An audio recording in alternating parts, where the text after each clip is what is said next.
Oi, pessoal, tudo bem? Hoje é domingo do Dia dos Pais, então eu quero desejar Feliz Dia dos Pais para todos os pais, né? E eu vou subir um vídeo bem legal. A gente tem uma tradição aqui em casa que todas as datas, assim, Páscoa, Natal, Ano Novo, tudo, Dia dos Pais, Mães, eu sempre faço assim, tipo uma festinha, né? Para nós três mesmo, assim, mas é pro Theo fixar essas datas, assim, sabe? E saber que esses são dias diferentes. Então a gente age de forma diferente. E aí eu vou mostrar pra vocês como é que foi a festinha de Dia dos Pais. E no vídeo de hoje eu quero falar sobre o processo de luto no autismo. Então, eu acho que as mães das crianças atípicas vão entender isso, né? Eu lembro que quando a gente recebeu o diagnóstico do autismo, teve um luto. E eu lembro que eu faço terapia, né? Até hoje, assim, porque a gente tem que entender, justamente por isso que eu vou falar pra vocês sobre o luto. Porque eu lembro que em uma das sessões eu falei assim que eu me sentia em luto e vivendo pequenos lutos diários. E isso é o que eu tenho até hoje. Eu tenho essa sensação até hoje. Então, assim, quando eu recebi o diagnóstico, eu senti um luto pela morte do filho típico, né? Parece forte, mas a gente que é mãe de criança típica entende. Então, assim, aquele filho idealizado, aquela criança que todo mundo conhece, que você acompanha métricas de saltos de desenvolvimento e que você gera expectativas, porque a gente não convive muito com crianças atípicas, né? E a gente não engravida e fala assim, vai nascer uma criança autista, vou me preparar para isso. Não, você nem imagina, você nem pensa nessas coisas assim. Claro, se eu fosse ter um segundo filho, hoje eu pensaria nisso, né? E me prepararia para essa possibilidade também. Mas antes disso ser real, pelo menos comigo, eu nunca imaginava. Então morre aquela criança que você idealizou, que seria sua, né? Que teria um desenvolvimento como das outras crianças, que faria as coisas que as outras crianças fazem, e nasce a criança atípica, que não existe nenhum padrão, que a gente não tem um livro assim que fale, ó, então a criança típica se desenvolve assim e a criança atípica se desenvolve assim, não tem. E também assim, o autismo, ele não tem alteração em um cromossomo específico, por exemplo, como a síndrome de Down, né?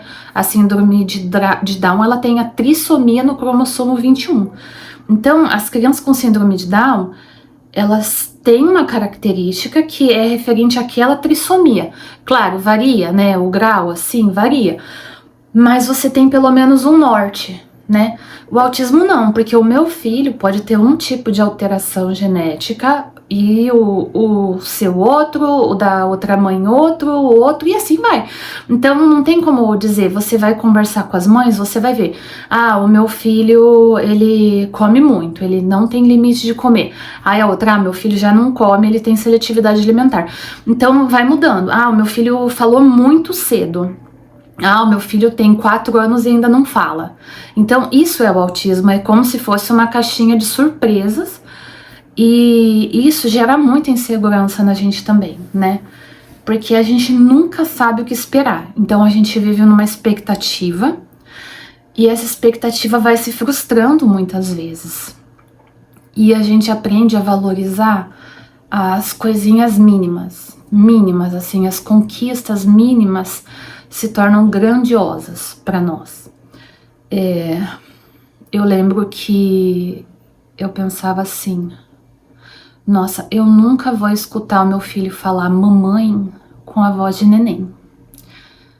E o nunca é muito tempo, né, gente? E quantas de vocês também não escutaram? Esses dias eu tava na terapia do meu filho e uma mãe falou isso pra outra e eu pensei, nossa, é uma dor, né, das mães que têm as crianças que têm um atraso na fala e falam mais tarde, não é só minha. Hoje o Theo fala mamãe, com a voz linda, doce, ele ainda tem 3 anos, então eu consegui escutar, mas aquela coisa assim, daquela criança titiquinha, andando e falando assim, que é a coisa mais engraçadinha, eu não tive, isso é um luto. Eu tive que, isso morreu pra mim, né, foi uma coisa que com o autismo morreu pra mim. Sexta-feira teve a apresentação de Dia dos Pais no colégio do meu filho. E aí assim, eu fiquei com medo, eu pensei assim, meu Deus, como que vai ser, né? Porque o Theo não fala, ele não vai cantar a musiquinha, ele, não sei como ele vai reagir. E aí a gente foi ver a apresentação, né? E todas as crianças cantaram, e ele não. E o que a gente sente? Uma tristeza, porque se queria que seu filho estivesse cantando, é normal, gente, é normal. Então ali morreu isso, né? Esse ano eu não escutei o meu filho cantar. Uma mãe de criança típica escutou. E para ela é normal, porque a criança dela fala há muito tempo. Para nós não, né? Para nós que temos uma criança neurotípica, a gente não tem assim essas coisas que são rotineiras, né? Normais. Então ele não cantou. E ele tava com uma gravata, assim, com um elastiquinho fininho e uma gravatinha, assim, escrito o nome do pai. Aí a Pro contou depois que ele já tirou aquele negócio, assim, colocaram nele, ele tirou. E as outras crianças todas de gravatinha cantando e ele resolveu acabar com a gravatinha dele. Ele queria arrancar o elástico que tava na gravata e passou a apresentação inteira puxando aquela gravata daquele elástico. Rasgou um pedaço. Depois ele olhou assim, todo mundo com a gravata, ele falou assim, meu Deus, vou colocar de volta, né? E ele tentava colocar e não conseguia. Então foi essa apresentação. O que a gente curtiu da apresentação? Que ele tava ali quietinho, que ele não saiu dali, que ele apresentou, né? Então a gente aprende a valorizar outras coisas. É muito difícil, né? Quando a gente sai, por exemplo, o Theo tem seletividade alimentar e a gente vai num restaurante que tem comidas saudáveis, né? E aí a gente se serve, come e ele não come, não come. Quantas vezes eu já chorei, quantas vezes eu comia me sentindo uma péssima mãe, uma das coisas que mais pega em mim até hoje é o Theo ter seletividade alimentar. Então a gente se serve e o Theo ele come pão, carne e queijo daquela rede de lanches, né? Que todo mundo conhece. Então a gente tá comendo saudável e ele tá comendo cheeseburger. E as pessoas olham, elas julgam, né?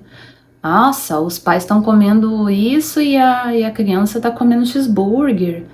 Tem gente que às vezes passa na mesa e fala alguma coisa. E eles nem imaginam a dor que a gente tem, o quanto aquilo já feriu pra caramba a gente, sabe? Só que às vezes a gente começa a pensar assim, gente, é o que dá, é o que tem pra hoje, vamos lutar, vamos acreditar que vai ficar diferente em algum momento. Mas se a gente ficar assim, preso nas coisas, a gente fica doido. E eu tava também na terapia do meu filho numa sala de espera e uma mãe comentou uma coisa assim que foi muito chocante pra mim, que a filha dela não come nada assim. Eu acho que ela é pior que o Theo até, em relação à comida. E eles não saem mais, eles não saem. Acho que a menininha tem 3 anos também. E eles não vão em reunião familiar, porque as pessoas da família dizem que é frescura, que é mimado, que tem que deixar sem comer e a criança vai comer. Não come, gente, não come. Estuda antes de falar uma coisa dessa. Eles pararam de sair. Imagina um casal, uma criança, eles não saem, porque eles não aguentam mais serem julgados, passarem pelos olhares. Aí fica assim, ah, mas não liga, não se importa. É difícil, gente, é difícil. Porque você tem que lidar com a sua dor e com o olhar do outro. E, gente, não é da nossa conta a vida dos outros. A gente tem que começar a aprender isso. Não julga se você não sabe, não julga. Então, é um luto, né? Você deixa de sair. É óbvio, hoje a gente saiu almoçar, que é Dia dos Pais. Eu tava saindo de casa e pensando, meu Deus, como eu queria fazer um prato. Eu e o Odair e o Theo sentarmos à mesa, almoçando comida e conversando. Não foi assim. Theo comeu o lanche e ficou sentado à mesa, abraçava o pai, blá blá blá blá blá, mas não foi uma conversa que a gente tem com uma criança de 3 anos. Mas foi lindo mesmo assim, mas dói mesmo assim. Eu comprei uma mochilinha dos Estados Unidos, nos Estados Unidos. Aqui no Brasil eu não sei se tem, porque teve uma polêmica um tempão atrás sobre isso. É uma mochilinha que você coloca nas costas e você prende ela aqui na frente e tem uma cordinha atrás que você segura, né, pra não perder a criança. E aí eu tava no shopping um dia passeando com o Theo com essa mochilinha e... Por quê? Porque às vezes o shopping, gente, é um lugar de alta estimulação pra criança. Só que eu não deixo de sair por causa disso. Então, assim, tem luz, tem cheiro, tem som, tem pessoas, tem barulho, tem de tudo, né? Cores, e às vezes a criança desregula. Então, eu levo essa mochilinha e agora eu não preciso mais levar, mas antes eu levava essa mochilinha e colocava nele pra gente não perder ele. Domingo à tarde, shopping lotado de gente. Bom, não deveria nem estar explicando, né? Então, às vezes ele saía correndo. Pra gente não sair igual uns doidos correndo no meio do shopping, a gente colocava a mochilinha e ele tinha um limite, até aqui você vai. Passou uma senhora e falou assim: meu Deus, que absurdo. Ela achou que o meu filho tava com uma...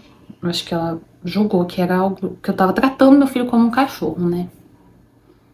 E aí eu fui conversar com ela. Falei pro meu esposo: amor, espera um pouquinho. Eu falei assim: senhora, ele tem autismo. Isso aqui pra ele tem dias que é demais. A mochilinha é pra eu não perder meu filho.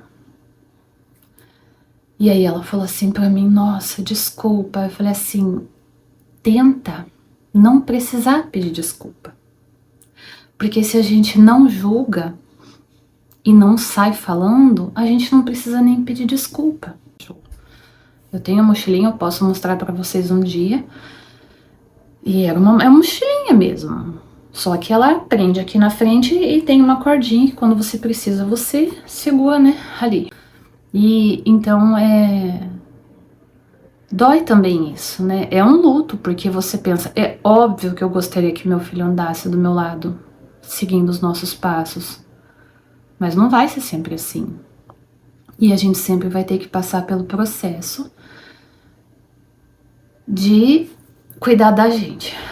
Pensar, isso eu sei porque eu tô fazendo isso. O que você pensa sobre isso não muda o que eu sei sobre mim. Então é isso, pessoal, assim, cada uma de nós vai ter os nossos lutos, vai ter as nossas dores, a gente vai ter cada etapa, assim, que tem uma expectativa, né, agora a criança deveria estar fazendo tal coisa, se eu não tá, vai doer, você vai ver o filho do outro na idade do seu fazendo uma coisa que o seu não faz, vai doer. Vai doer muito, muito mesmo. A gente vai viver pequenos lutos diários, eu acredito que para sempre. Quando a gente vê que nosso filho é deixado para trás, quando a gente vê que as pessoas apontam, quando ele tem um comportamento para se regular e as pessoas ficam olhando, vai acontecer. Eu só digo para vocês, todas nós passamos por isso, todas. Então, eu acho que a gente tem que se sentir assim, unidas, né? Os pais também, porque meu esposo também sofre Quando é possível, a gente sempre conversa, a gente vai e fala com a pessoa, como eu fiz com essa senhora, porque eu acho que a gente tem que ser formiguinhas, assim, que vão semeando, né, a sementinha do bem ali, e a gente pode mudar ao nosso redor. Mas se você não tiver condições de falar, coragem de falar, porque tem que falar com educação também. Então, né, só saiba que você tá fazendo o seu melhor. É isso, gente. Se vocês gostaram, se vocês quiserem comentar, eu acho super legal, comenta aqui embaixo, ajuda outras mães. Eu tô bem feliz que os vídeos já estão ajudando algumas mães. E eu gostaria, assim, que nós fôssemos mães unidas, né? Porque a gente entende uma outra, tá bom? Se você gostou desse vídeo, dá o like. Se você conhece uma mãe que precisa, compartilha com ela. Se você quiser deixar comentário, deixa, tá bom? Beijinho. Vou subir o vídeo do Dia dos Pais também pra vocês.